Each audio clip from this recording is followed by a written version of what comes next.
Cette réunion en visioconférence dirigée par le Premier ministre Anatole Kouliné-Makosso avait pour but d'adopter plusieurs projets importants. Ces projets concernaient les statuts portant organisation et fonctionnement du Fonds bleu pour le bassin du Congo, la stratégie régionale pour la finance et le marché carbone de la Commission climat du bassin du Congo, ainsi que la feuille de route pour élaborer cette stratégie. Les ministres de l'Environnement et des Finances des pays membres ainsi que des représentants de plusieurs organisations africaines et des partenaires techniques et financiers ont participé à cette réunion. Les représentants du PNUD, de la Commission économique des Nations Unies pour l'Afrique centrale, de l'Union africaine, de la CEAC et de l'UEF ont unanimement réaffirmé leur soutien à la Commission climat du bassin du Congo et son fonds bleu.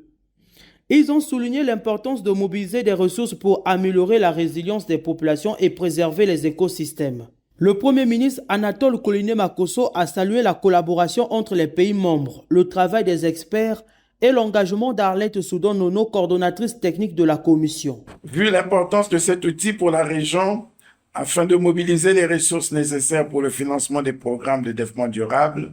et la promotion de l'économie bleue et de l'économie verte,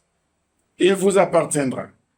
de l'organiser et de définir son mode de fonctionnement à travers l'adoption de ces statuts qui, ne le perdez pas de vue, devront être conformes au schéma de gouvernance déjà approuvé par les chefs d'État et de gouvernement de la Commission climat du bassin du Congo. Le 10 juillet 2023, les ministres et experts des pays de la Commission climat du bassin du Congo ont recommandé que les États membres parlent d'une seule voix sur les questions de finances et de marché carbone. Maintenant que cette recommandation a été entérinée par les chefs d'État et de gouvernement, lors de leur session extraordinaire du 18 juillet 2023, relative à l'organisation du sommet des trois bassins, il devient important et urgent de la mettre en œuvre. La conservation et la préservation des écosystèmes de biodiversité et des forêts tropicales étant désormais un enjeu primordial pour l'humanité au regard de l'accélération des effets liés au changement climatique. La perturbation de cet équilibre, entraînant des dommages importants et irréversibles,